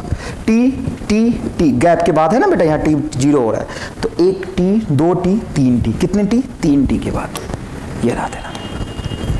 टी क्या है? समय अंतराल, जिस टाइम गैप के बीच में जगलर बॉल को फेंक रहा है। यू क्या है? जिस नियत वेलोसिटी से फेंक रहा है। अब सुनो, अब तुम ये काम नहीं कर सकते। क्यों नहीं कर सकते? क्योंकि हर बॉल को सेम रफ्तार से फेंक पाना संभव नहीं। ये बहुत प्रैक्टिस की बात है। मान लो तूने 10 मीटर पर सेकंड से एक बॉल को फेंका, मैं दूसरा बॉल को फेंकने के लिए बोल दूं तो तुम 10 से फेंक पाओ, ये जरूरी नहीं है। कांस्टेंट वेलोसिटी से हर बार 10 से फेंक पाना संभव नहीं, लेकिन जगलर हमेशा सारे बॉल को एक सिमेट्री के लिए, ताकि वो ये पॉसिबल हो पाए, एक पैटर्न बनाने के लिए हर बॉल को यू वेलोसिटी से फेंकता है, और हर 2 बॉल के बीच में जो टाइम गैप होता है वो टी होता है। अब इसी को अपन जनरलाइज करेंगे एन बॉल के लिए। अगर वो एन बॉल हवा में रखना चाहता है, तो मेरी बात सुनना, एन बॉल हवा में रखना चाहता है तो उसके पास बॉल कितने होंगे? एक ज्यादा होगा। जैसे ही एनवा बॉल जमीन पे आएगा, कौन सा बॉल जमीन पे, सॉरी, पहला बॉल जमीन पे आएगा, तो पहला बॉल कितनी देर बाद जमीन पे आएगा? तो ये तो फिक्स बात है कि पहला बॉल जो आएगा जमीन पे वो आएगा 2u/g टाइम के बाद। चाहे कोई सा भी बॉल हो भाई, उसको u रफ्तार से अगर आपने फेंका है तो जमीन पे कितनी देर बाद आएगा? 2u/g। ठीक है। अब जैसे ही एन बॉल हवा में रखना चाहता है तो फेंकेगा कौन सा बॉल हो? n+1वां बॉल फेंकेगा, क्योंकि n तो ऑलरेडी हवा में है। अब पहला नीचे आ गया तो एक बॉल कम हो गया हवा में, तो n+nवां बॉल फेंक देगा। लेकिन n+nवां बॉल फेंकेगा कब? तो देखो, पहला बॉल फेंका था t=0 पे, दूसरा फेंक रहा है t=t पे, तीसरा 2t पे। हाँ, तीसरा देखो ना यहाँ पे, दूसरा t के बाद टाइम गैप देखो t है, तीसरा 2t, चौथा 3t, पांचवा 4t, 10वां 9t, 20वां 19t, 25वां 24t। तो n+1वां कब फेंकेगा? nt के बाद। ये रहा तुम्हारा फॉर्मूला। ले, बहुत कम बार मैं ये लिखता हूं, और जब लिखता हूं तो तुम्हें पता है इसका क्या करना है। ठीक है ना? तो कुछ चीजें याद रखो तो कोई खास बात नहीं है। 2e/g = nt। ये होगा जगलर प्रॉब्लम का तुम्हारा केस, और यही सवाल पूछता है जगलर प्रॉब्लम से, कोई खास बात नहीं है। तो स्क्रीन पॉज करके ये लिख लो। अपन देखते हैं सवाल आगे। देख भाई, एक जगलर है, 4 बॉल हवा में रखना चाहता है, तो एक बार तो फॉर्मूला लगा डायरेक्ट, 4u/g = nt। ये बताया मैंने तुम्हें। कितनी बॉल हवा में रखना चाहता है साहब? 4, तो इनके जगह पे रखो 4। ठीक है, टाइम गैप तो वही पूछा है तुमसे। u क्या है? 40, तो 4 × 40/10, और 4 बॉल हवा में रखना चाहता। अरे ये क्या कर दिया भाई? 2u/g था ना भाई, कोई बात नहीं, n के जगह पे 4 रखना था, 4 वाला हवा रखना चाहता। सवाल पढ़ लो अच्छे से। 0 से 0 कटेगा, 4 से 4 कटेगा, टाइम गैप कितने का होना चाहिए? 2 सेकंड का होना चाहिए। अगर 2 सेकंड का टाइम गैप नहीं रख पाता है तो सिमेट्री मेंटेन नहीं होगा, वो 4 बॉल हवा में नहीं रख पाएगा। अब चलो छोड़ो, अब कंसेप्ट से सॉल्व करेंगे। अब कंसेप्ट से भी सॉल्व करेंगे, क्योंकि देखो फॉर्मूला पे रिलाई नहीं कर सकते। अगर तुम्हें याद हो गया अच्छी बात है, कंसेप्ट पे सॉल्व करते हैं। जगलर 4 बॉल को हवा में रखना चाहता है। मेरी बात सुनो, पहला बॉल फेंक दिया यू से, दूसरा बॉल फेंक दिया साहब यू से, तीसरा बॉल भी फेंक दिया यू से, चौथा बॉल भी फेंक दिया यू से। चारों बॉल मस्त हवा में है, कोई दिक्कत नहीं है। जैसे ही पहला बॉल नीचे आएगा, मतलब 2u/g के बाद ही कोई भी बॉल आता है, तीसरा बॉल नीचे जब आएगा 2u/g के बाद, उसी समय मैं 5वां बॉल फेंक दूंगा ताकि 4 बॉल मेंटेन रहे। 5वां बॉल कितने टाइम गैप अगर t है, टाइम गैप अगर t है तो 5वां बॉल कब फेंकूंगा, t 4t तो 4t के बाद फेंकूंगा। देख भाई अब यहाँ पे u बता दिया था क्या उसने, बिल्कुल बता दिया था। u कितना दिया था बोल, कहाँ है 40, तो इसको रख दो 40। देखो यही तो रखा है, यही तो रखा है। देखो 2 × 40 बटा g की वैल्यू 10 बराबर 4t, तो t कितना आ गया 2 सेकेंड। तो अब वो लैंग्वेज चेंज कर सकता है, वो पूछ सकता है कि बॉल को 40 मीटर पर सेकंड से फेंक रहा है और प्रत्येक 2 गेंद के बीच में जो समयांतर है, मतलब टाइम गैप है, कांस्टेंट नियत समय अंतराल है, वो 8 सेकंड है। मान लो कुछ भी देता 8 सेकंड है और कितनी रफ्तार से फेंक रहा है, 40 सेकंड से फेंक रहा है, तो कितनी बॉल को हवा में रख सकता है एक समय पे हवा में कितनी बॉल को रख सकता है। तो ऐसे सवाल खूब सारे पूछे जाते हैं। स्क्रीन पॉज करके इसको ढंग से लिख लीजिए, ठीक है बेटा। देखिए ग्राफ, हमने गति तो पढ़ लिया है, लेकिन ग्राफ के लिए गति के लिए ग्राफ क्यों पढ़ते हैं? क्योंकि मान लो मैं टेबल बना के दे दूं कि वस्तु इस स्थिति पे यहाँ था, जैसे मान लो यहाँ टेबल बना के दे दूं कि वस्तु स्थिति पे इतने स्थिति पे इसका समय पे स्थिति ये था, इतने समय पे इसका स्थिति ये है, इतने समय पे इसका स्थिति ये है, फिर बताओ गति कैसा है। तो फिर तुम्हें बहुत ज्यादा मैथमेटिकली लेंथी हो जाएगा कैलकुलेट करना। लेकिन इसके जगह पे मैं सिर्फ तुम्हें अलग अलग समय पे स्थिति बता दूं, ऐसा मतलब तुम्हें लग रहा है कि वस्तु इस तरह से गए। तो ग्राफ हम बनाते हैं गति को आसानी से एनालाइज करने के लिए, और कोई खास बात नहीं है। तो सबसे पहले शुरू करते हैं स्थिति समय ग्राफ। स्थिति समय ग्राफ ये बना है। इस ग्राफ का अगर मुझे कहीं पे ढाल देखना हो, मान लो स्थिति समय ग्राफ मैंने ऐसे बनाया है, तो ये सरल रेखा तो साफ नहीं है, सरल रेखा का ढाल होता नहीं है, लेकिन ये सरल रेखा नहीं है। अब मैं आपसे पूछूं कि इसका ढाल बताओ इस बिंदु पे क्या होगा, तो इस बिंदु पे ढाल निकालने के लिए आप क्या करेंगे, एक स्पर्श रेखा खींचेंगे। स्पर्श रेखा इस बिंदु के यहाँ पे समानांतर है, लेकिन बहुत छोटी सी है, तो ये हो जाएगा आपका dx और ये हो जाएगा आपका dy। तो यहाँ पे जो ढाल होगा tan थीटा वो हो जाएगा आपका dy/dx। y पे क्या रखा अपन ने, स्थिति को, x को, तो इसको बोलेंगे कि ये हो गया साहब dx, और x एक्सिस पे क्या रखा है, समय को, dt। dx/dt क्या होता है, dx/dt होता है वेग। स्थिति में परिवर्तन का दर समय के सापेक्ष को अपन क्या कहते हैं, वेग। और ये dy/dx इस ग्राफ का क्या है, ढाल। तो स्थिति समय ग्राफ का ढाल किसको बताता है, वेग को। किसी क्षण पे स्थिति कितना बदला है प्रति एकांक समय में, उसी को तो वेग कहते हैं। और स्थिति कितना बदला है, dy बटा समय कितना लगा है, dx, ही तो वेग हो गया। तो स्थिति समय ग्राफ का ढाल क्या होता है, वेग। इसको क्या करना है, अपने को रट्टा लगाना है। स्थिति समय ग्राफ का ढाल क्या होता है, वेग। देखो किसी भी ग्राफ का ढाल निकालने के लिए उसका अवकलन कर देते हैं। किसी भी ग्राफ का ढाल अवकलन से निकाला जाता है। किसका अवकलन, y का x के सापेक्ष में। इसका अवकलन करो dx/dt मतलब वो क्या होता है, वेग होता है। मतलब xt ग्राफ का जो ढाल होगा वो वेग को बताएगा। अच्छा, इसका जो क्षेत्रफल बनेगा, क्षेत्रफल होता है y × dx। y पे क्या है, x × dt। x × dt किसी चीज को फिजिकली परिभाषित नहीं करता। तो देखो इसका स्थिति समय ग्राफ का जो क्षेत्रफल होगा वो किसी चीज को नहीं बताएगा, लेकिन स्थिति समय ग्राफ का जो ढाल होता है वो किसको बताएगा, वेग को। स्थिति का होना एक अलग चीज है, ढाल का होना एक अलग चीज है। ढाल का मतलब आपको मैंने बताया था इंक्लिनेशन, tan थीटा, कितना a बदला इसके सापेक्ष में, वो उसको कहते हैं ढाल। चलो मैं तुम्हें एक ग्राफ ये बना दिया और पूछो कि इसमें ढाल बताओ क्या होगा। तो ढाल मैंने आपको अच्छे समझाया था। यहाँ पे आप स्पर्श रेखा खींचेंगे, देखिए एंगल ज्यादा बना रहा है, धीरे धीरे देखेंगे तो इसका ढाल हो गया यहाँ पे 0। तो जहाँ पे ढाल 0 वहाँ पे वेग क्या हो जाता है, 0। अगर मैं इस ग्राफ के लिए बात करूँ, इस ग्राफ के लिए बात करूँ, तो यहाँ पे देखो ये ऐसे ग्राफ गया है, तो यहाँ पे अगर स्पर्श रेखा खींचेंगे तो इसका ढाल क्या होगा, 0, मतलब वेग क्या होगा, 0। तो ये जो गति है वो विराम से शुरू हो रहा है। विराम का मतलब क्या होता है, वेग का शून्य होना। तो अगर xt ग्राफ ऐसा मैंने बना दिया, देख भाई xt ग्राफ ऐसा बना दिया। अब मैं तुमसे पूछूं कि इस ग्राफ में और इस ग्राफ में दोनों में अंतर बताओ, किस ग्राफ में वस्तु विराम से गति प्रारंभ करता है। तो स्थिति समय ग्राफ का जो ढाल होता है वो वेग को बताता है, और ढाल स्पर्श रेखा खींच के निकालते हैं। तो यहाँ पे जैसे ही आप स्पर्श रेखा खींचेंगे तो यहाँ पे देखिए स्पर्श रेखा x एक्सिस के समानांतर है, तब ढाल 0 होगा। यहाँ पे स्पर्श रेखा कुछ 90 डिग्री से कम कोण बना रहा है, तो मतलब यहाँ पे वेग कैसा होगा, पॉजिटिव होगा। यहाँ पे एग्जैक्टली ढाल देखेंगे तो ये ढाल मतलब यहाँ पे tan थीटा कुछ 90 से कम एंगल बनाएगा, मतलब यहाँ पे जो वेग होगा मतलब ढाल होगा वो पॉजिटिव होगा। और एग्जैक्टली यहाँ पे जो एक्सिस स्पर्श रेखा होगा x एक्सिस के पैरेलल आएगा, तो यहाँ पे वेग क्या होगा, 0। मतलब ये गति विराम से प्रारंभ हो रहा है और कुछ पॉजिटिव वेलोसिटी तक जा रहा है। ये गति कुछ पॉजिटिव वेलोसिटी से प्रारंभ हो रहा है और लास्ट में विराम में आ गया है।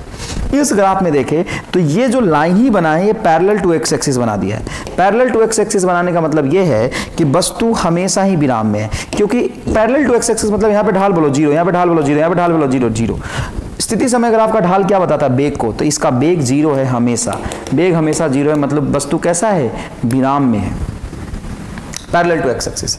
अब चलो वापस आ जाओ, सवाल पे जाते हैं। सवाल अब आना यह है कि किस ग्राफ में एक समान गति प्रदर्शित हो रहा है, मतलब कौन सा ग्राफ एक समान गति को बताता है। तो एक समान गति का मतलब होता है बेग का शून्य होना।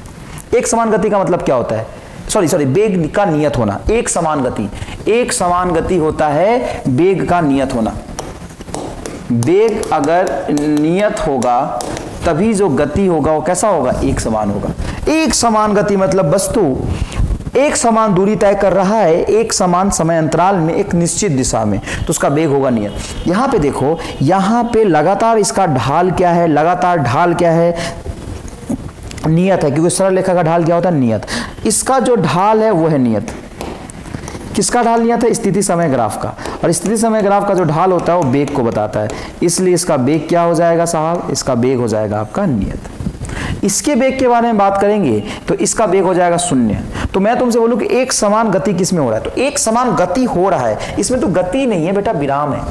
हालांकि हर क्षण पर इसका बेग 0 है, ऐसा नहीं कि नियत बेग कुछ नॉन 0 होना चाहिए तभी तो गति होगा ना।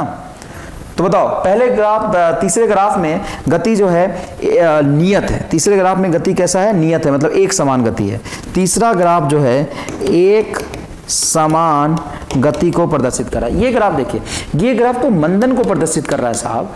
कैसे मंदन को प्रदर्शित कर रहा है? देखो यहाँ पे कुछ बेग था, धीरे धीरे बेग 0 हो गया, मंदन को प्रदर्शित कर रहा है। इसमें लगातार जो बेग का परिमाण है वो कम होता जा रहा है। कैसे? अरे भाई यहाँ पे कुछ बेग है, धीरे धीरे बेग कम हो गया। तुम्हें कैसे पता बेग कम हो गया? क्योंकि ढाल कम हो रहा है। ढाल कैसे पता चला? तो स्थिति समय ग्राफ का ढाल बेग को बताता है। यहाँ पे देखेंगे तो लगातार बेग धनात्मक में बढ़ रहा है, यहाँ पे देखेंगे तो बेग 0 है, यहाँ पे देखेंगे बेग बढ़ रहा है, यहाँ पे बेग घट रहा है और यहाँ पे बेग नियत है। स्क्रीन को पॉज करके आराम से लिखो इसको, बहुत इंपॉर्टेंट डिस्कशन है ये। अभी तक हमने क्या पढ़ा? स्थिति समय ग्राफ का ढाल। आगे देखिए बेटा, एक ग्राफ बनाया है। किसका ग्राफ है? ये स्थिति समय ग्राफ है। स्थिति समय का ग्राफ बनाया है, स्थिति समय ग्राफ है, ठीक है भाई। किसी वस्तु का, एक वस्तु ये से यहाँ से ए से बी तक गया, ए से बी तक गया, बी से सी तक गया, सी से डी तक गया, डी से ई तक गया। तो आपसे पूछा है किस रीजन में वस्तु का गति एक समान है। गति एक समान होने के लिए बेग का नियत होता है, बेग का नियत होना जरूरी है। स्थिति समय ग्राफ का ढाल बेग को बताता है। यहाँ से यहाँ तक देखिए ढाल इसका नियत है, सरल रेखा है मतलब ढाल नियत है। तो जवाब होगा A to B, ये होगा आंसर A to B।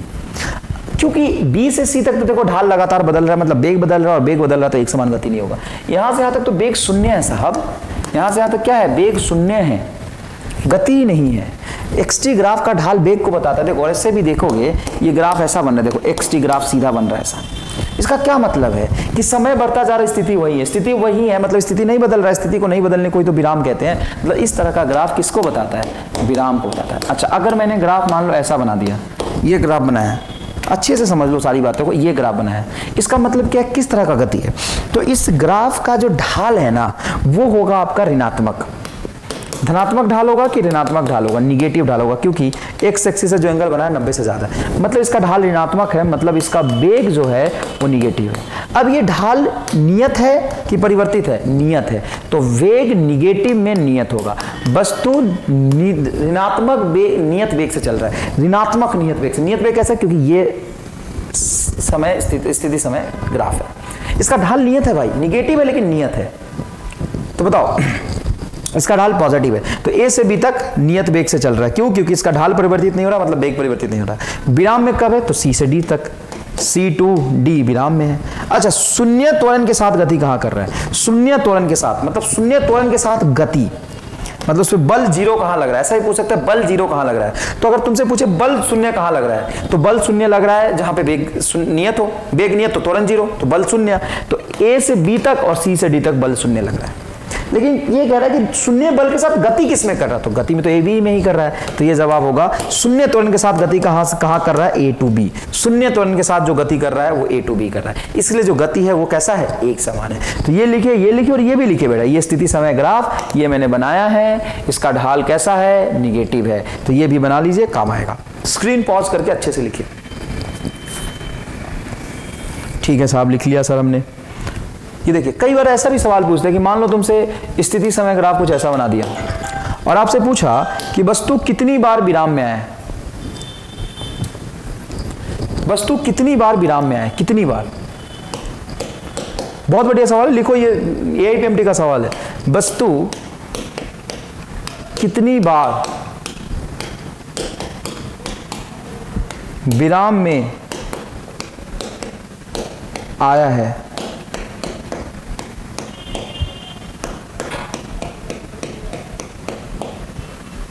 वस्तु कितनी बार विराम में आया है, बताइए क्या जवाब लिखेंगे। वस्तु कितनी बार रेस्ट में आया, कितनी बार रुका है, कितनी बार विराम में आया है। तो देखो स्थिति समय ग्राफ का ढाल जहां पे शून्य होता है वस्तु वहीं पे विराम में आता है। तो यहाँ पे ढाल देखेंगे तो यहाँ पे ढाल बेटा है कुछ पॉजिटिव, यहाँ पे ढाल शून्य है। यहाँ पे देखो एक्जैक्टली यहाँ पे जब टेंजेंट प्लॉट करोगे आप, देखो यहाँ पे टेंजेंट प्लॉट करोगे तो 0 है, यहाँ पे टेंजेंट 0 है, इतना पे टेंजेंट 0 है। तो कितनी बार शून्य ढाल आया है इस ग्राफ का, 1 बार, 2 बार, 3 बार, 4 बार। तो आंसर क्या हो जाएगा, 4 बार वस्तु विराम में आया है। जितनी बार ढाल शून्य होगा उतनी बार स्थिति समय ग्राफ का ढाल वेग को बताता है, मतलब वेग शून्य होगा, और वेग शून्य होने को ही विराम कहते हैं। वेग शून्य होने को क्या कहते हैं, विराम कहते हैं। चलिए देखिए ये वाला ग्राफ क्या पूछा है साहब इसमें कि किस समय अंतराल में वस्तु वेग तथा त्वरण विपरीत दिशा में, किस समय अंतराल में वस्तु का वेग तथा त्वरण विपरीत दिशा में, किस समय अंतराल में वस्तु का वेग तथा त्वरण विपरीत दिशा में है, किस समय अंतराल में वस्तु का वेग तथा त्वरण विपरीत दिशा में। वेग और त्वरण एक दूसरे के विपरीत दिशा में है। एक बात समझना, वेग और त्वरण अगर एक दूसरे के विपरीत दिशा में तो हमेशा चाल कम होता है, चाल कम होता है। ये तो मंदन का डेफिनेशन है भाई, याद करो। ऐसे बिना कंसेप्चुअली जाओगे तो ढूंढते रह जाओगे, आंसर नहीं मिलेगा। तो कंसेप्चुअली जाओ एक बार। किस समय अंतराल में वस्तु का वेग तथा त्वरण विपरीत दिशा में। वेग तथा त्वरण यदि वस्तु का विपरीत दिशा में होता है तो उसका उसी त्वरण को मंदन कहते हैं और उसमें चाल कम होता है। और चाल होता क्या है, चाल क्या होता है, तो वेग के परिमाण को क्या कहते हैं, वेग के परिमाण, मतलब हमें दिशा से मतलब नहीं है, वेग के परिमाण को क्या कहते हैं, चाल कहते हैं। वेग के परिमाण को चाल कहते हैं। अब आओ यहां पे देखते हैं, बताओ इस पूरे ग्राफ में ढाल कहां पे शून्य है। तो देखो यहां पे जब स्पर्श रेखा खींचोगे तो एग्जैक्टली आपको एक्स एक्सिस से पैरेलल मिलेगा, मतलब यहां पे ढाल आपका है शून्य।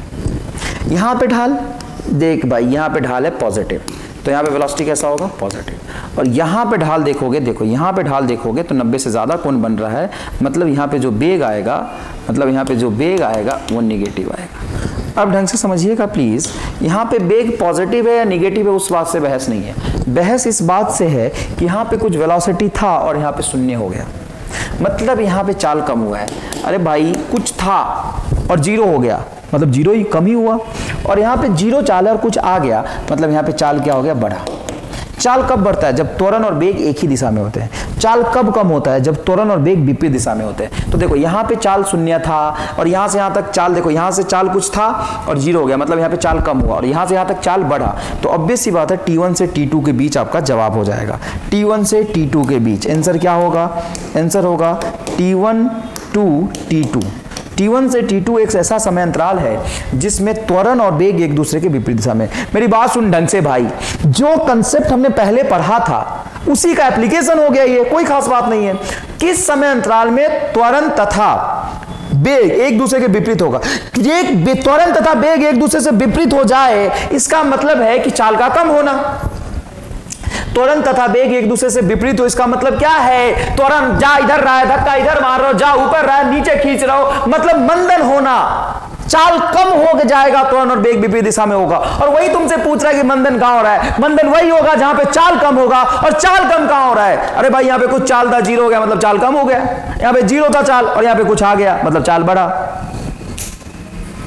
बताओ समझ आया कि नहीं आया? मतलब T1 से T2 के बीच में त्वरण वेग विपरीत दिशा में है और यहां से T2 टू T3 के बीच में त्वरण तथा वेग एक समान दिशा में।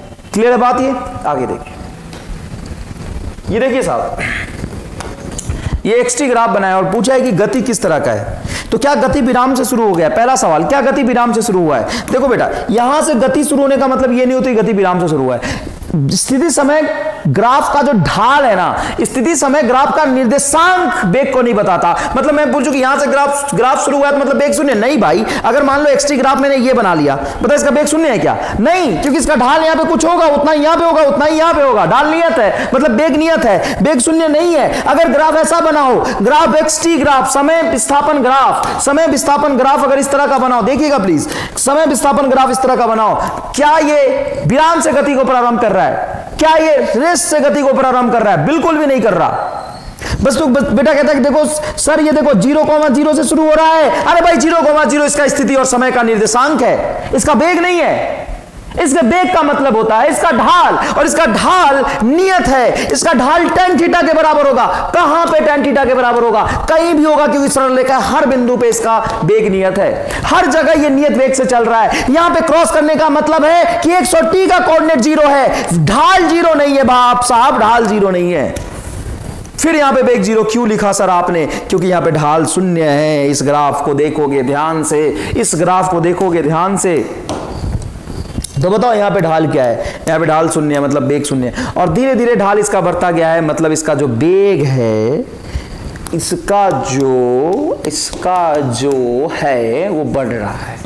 इसका जो है वो क्या हो रहा है? वेग बढ़ रहा है। और धीरे धीरे यहाँ से देखोगे तो लगातार ढाल कम होने लगा, मतलब फिर से इसका वेग कम होने लगा है। और यहाँ पे पैरेलल टू x एक्सिस आगे इसका ढाल 0 है। स्थिति समय ग्राफ का ढाल वेग को बताता है, मतलब ये वेग शून्य हो गया। क्या यह विराम से गति प्रारंभ कर रहा है?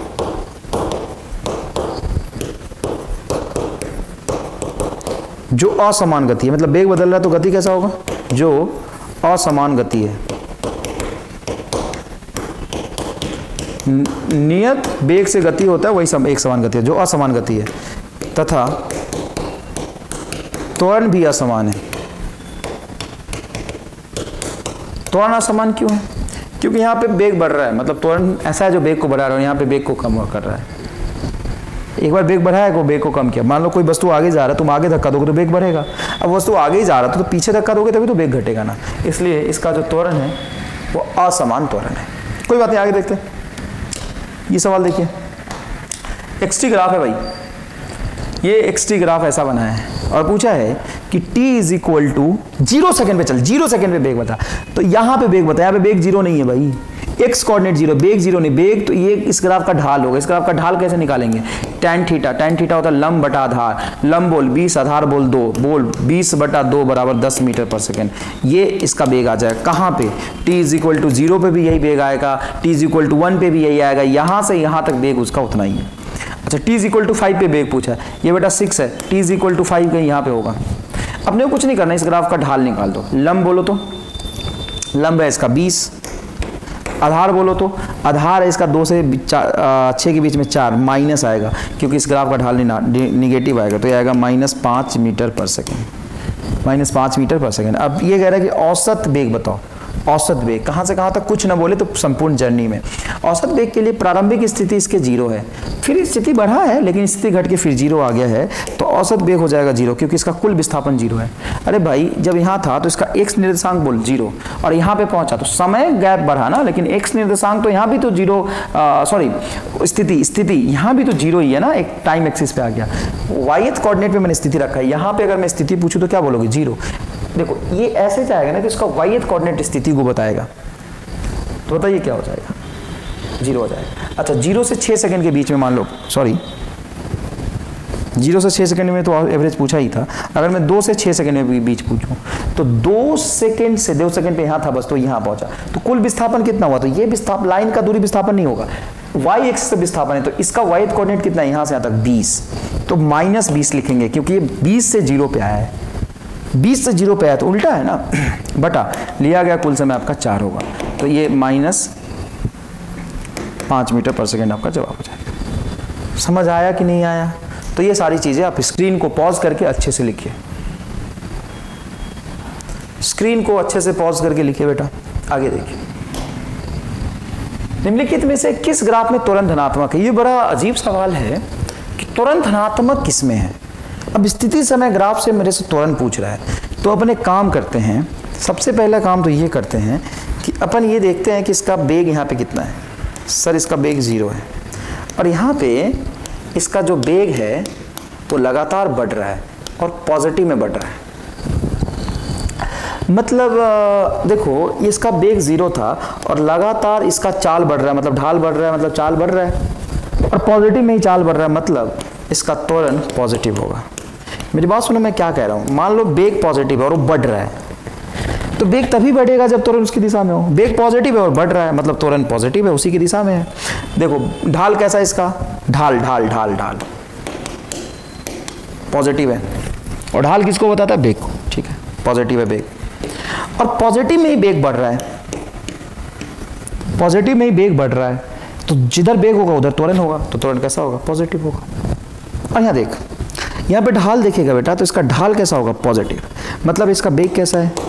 पॉजिटिव, और लगातार बेग इसका घट रहा है। देखो यहाँ पे ढाल हो जाएगा 0, लगातार इसका पॉजिटिव में बेग घट रहा है, मतलब त्वरण कैसा होगा? निगेटिव। इसमें देख, यहाँ पे बेग बोल 0, अरे जहाँ पे ढाल 0 होता है वहाँ पे बेग 0 होता है। यहाँ पे ढाल देखेगा तो ढाल निगेटिव है। अब देखना ढंग से, बेग कैसा है? सर निगेटिव है, और निगेटिव बेग बढ़ रहा है कि घट रहा है? तो देखो यहाँ पे 0 से निगेटिव होता ही जा रहा है, मतलब निगेटिव में बढ़ रहा है। और कोई भी चीज़, मतलब कोई भी चीज़ का बेग अगर निगेटिव में बढ़ रहा है तो उसी दिशा में त्वरण देगा, तभी तो बढ़ रहा है, मतलब इसमें त्वरण कैसा हो जाएगा? निगेटिव। अच्छा इसमें देख, यहाँ पे बेग बोल साफ 0, यहाँ पे बेग बोल निगेटिव। अब कुछ निगेटिव था और 0 हो गया, मतलब ये जो बेग है वो है निगेटिव और लगातार कम हो रहा है। अब बेग अगर कम हो जाए तो त्वरण उसके विपरीत दिशा में होगा, मतलब त्वरण कैसा होगा? पॉजिटिव। बहुत आसान सा लॉजिक है, नहीं तो विस्थापन समय ग्राफ से बेग तक पहुंचने में बड़ा कठिनाई होता है बेटा, बहुत मुश्किलें आती है। सोचो तुम, स्थिति समय ग्राफ है, स्थिति समय ग्राफ का ढाल क्या बताएगा? बेग को, लेकिन ये तुमसे त्वरण ही पूछ दिया। आसान सवाल नहीं है ये। आप थोड़ा रुकिए, स्क्रीन को पॉज करिए, आराम से इसको समझिए और लिखिए फिर अच्छे से। मैंने सब कुछ सही सही लिख दिया है। आगे देखिए बेटा, ये ग्राफ है, स्थिति समय ग्राफ है। अब इस ग्राफ में आपसे क्या पूछा है कि t is equal to 1.5 second पे बेग क्या होगा? t is equal to 2.5 second पे बेग क्या होगा? तो ढंग से सुनना, xt ग्राफ का ये देखो ढाल 0 है, तो आप 2 से पहले कहीं भी देखोगे उसका बेग क्या आने वाला है? 0 ही आने वाला है। 1.5 सेकेंड था, ये कलर चेंज कर ले, ठीक है ना। अच्छा 2.5 सेकेंड, 2.5 सेकेंड कहीं यहाँ पे होगा, और यहाँ पे बेग उतना ही होगा जितना यहाँ पे होगा, क्योंकि इस ग्राफ का ढाल नियत है, लेकिन है इसका ढाल निगेटिव, तो बेग निगेटिव आएगा। लंब बटा आधार करेंगे, लंब तुम्हारा देखो यहाँ से यहाँ तक 20 कोऑर्डिनेट है ना, और आधार है 1, तो -20 मीटर पर सेकेंड आ जाएगा। अच्छा 0 से 3 सेकेंड तक औसत बेग पूछा है। क्या पूछा है? औसत बेग। कहाँ से कहाँ तक औसत बेग पूछा है? 0 से लेके 3 सेकेंड तक। तो कुल विस्थापन बटा लिया गया कुल समय था बेटा। देखो x इज इक्वल टू 0 पे, और कुल विस्थापन में ये देखने की जरूरत ही नहीं है कि वस्तु असल में कितना दूरी तय किया है, तो मैं ये देखने की जरूरत है कि x इज इक्वल टू यहाँ पे 20 पे था और finally x is equal to 0 पे आ गया। बेटा सिर्फ विस्थापन निकालने के लिए प्रारंभिक स्थिति देखते हैं, और स्थिति y-th कोऑर्डिनेट से पता चलेगा। यहाँ पे y-th कोऑर्डिनेट 0, इसको लिखोगे ना तो ऐसे लिखोगे 0,20, और इसको लिखोगे तो क्या लिखोगे? 3,0। x है ना वैल्यू 3 यहाँ पे, तो यहाँ पे 20 पे था, यहाँ पे 0 पे आ गया, मतलब 0 - 20 आएगा, और लिया गया कुल समय 3 सेकेंड है, तो ये आएगा आपका जवाब -6.6 मीटर पर सेकेंड। अच्छा ये बोल रहा है कि औसत वेग बताओ 2 से 3 के बीच में, तो 2 पे भी अब वस्तु 20 पे ही है और 3 पे भी वस्तु 20 पे ही है, तो औसत वेग होगा आपका, सॉरी 0 पे है तो ये होगा -20 बटा लिया गया समय 1, ये होगा -20 मीटर पर सेकेंड, -20 मीटर पर सेकेंड। तो 0 से 3 तक और 2 से 3 तक के बीच में औसत वेग अलग अलग क्यों आए? क्योंकि देखो बेटा 0 से समय काउंट किया तो 20 पे बैठा है, मतलब समय पास हो रहा है लेकिन चल ही नहीं रहा है, फिर यहाँ पे 20 चला, -20 आएगा क्योंकि अंतिम स्थिति 0, प्रारंभिक स्थिति 20, तो 0 - 20 -20, तो चला -20, लेकिन तुम जर्नी यहाँ से देख रहे हो तो कुल समय 3 होगा। लेकिन तुम जर्नी यहां से यहां तक देखो तो कुल समय तो एक ही होगा, उसी 1 सेकेंड में विस्थापन 20 है, और यहां पे उसी 3 सेकेंड में विस्थापन 20 है, इसलिए औसत वेग का कंसेप्ट है। तो ध्यान से सुनना, अगर तुम्हें स्थिति समय ग्राफ से वेग पूछे, त्वरण पूछे, तो कैसे देखोगे? उसके ताक्षणिक ढाल से देखोगे। लेकिन जब औसत वेग और औसत चाल की बात करेगा, औसत वेग की बात करेगा, तो आप क्या करोगे? औसत वेग देखने के लिए फाइनल स्थिति माइनस इनिशियल स्थिति बटा लिया गया कुल समय, ऐसे देखोगे ना। औसत वेग क्या होता है? कुल विस्थापन, मतलब अंतिम विस्थापन माइनस प्रारंभिक विस्थापन। ढाल से नहीं देख सकते। अगर मान लो ये ग्राफ मैं बनाता हूं, देखना x वर्सेस t का ये ग्राफ मैं बनाता हूं, ढंग से देखिएगा प्लीज। ये ग्राफ मैं बनाता हूं, ये है बेटा 10, ये है 2, 4, 6, 8, ठीक है ना। 1D मोशन है, बता दिया कि एक रेखीय गति है। मोशन कैसा है? 1D मोशन है। तो अब मैं तुमसे दो चीजें पूछ रहा हूं। औसत वेग,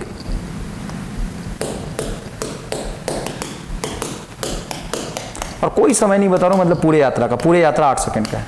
औसत चाल, अब अगर ये एक रेखीय गति है तो औसत वेग, औसत चाल आप ढाल से नहीं निकाल सकते, क्योंकि ढाल तो ताक्षणिक चाल बताता है। देखो एक रेखीय गति बस तो यहाँ पे था, तो इसका स्थिति 0 था। 0, ये वाला 0 समय को बता रहा है। एक्स एक्सिस कोऑर्डिनेट पहले लिखते हैं, वाई वाला कोऑर्डिनेट बाद में लिखते हैं, ये स्थिति है, तो इसका स्थिति 0 था। यहाँ पे जब जाओगे तो इस पॉइंट का जो कोऑर्डिनेट होगा वो होगा 2,10, मतलब इसकी स्थिति 10 हुई और समय 2 हुआ। फिर जब यहाँ पे जाओगे तो इसका कोऑर्डिनेट होगा 6,10, मतलब इसका समय 6 हो गया, लेकिन स्थिति अभी भी 10 है। जब यहाँ पे जाओगे तो लिखोगे 8,0, क्योंकि वाई कोऑर्डिनेट यहाँ पे 0 है, मतलब इसकी स्थिति 0 हो गई। प्रारंभिक स्थिति और अंतिम स्थिति देखते हैं औसत वेग निकालने के लिए। तो प्रारंभिक स्थिति अगर तुम देख रहे हो, प्रारंभिक स्थिति देख रहे हो तो 0 है, और अंतिम स्थिति भी क्या है? 0 है। तो कुल विस्थापन कितना हो गया? 0। समय कितना भी लिया, लेकिन औसत वेग इसका 0 हो जाएगा। ढंग से समझिएगा बेटा। देखो मोशन हुआ, यहाँ से यहाँ गया, यहाँ से यहाँ गया, यहाँ से यहाँ गया, लेकिन इसका औसत वेग क्या होगा? 0, क्योंकि औसत वेग के लिए कुल विस्थापन देखते हैं।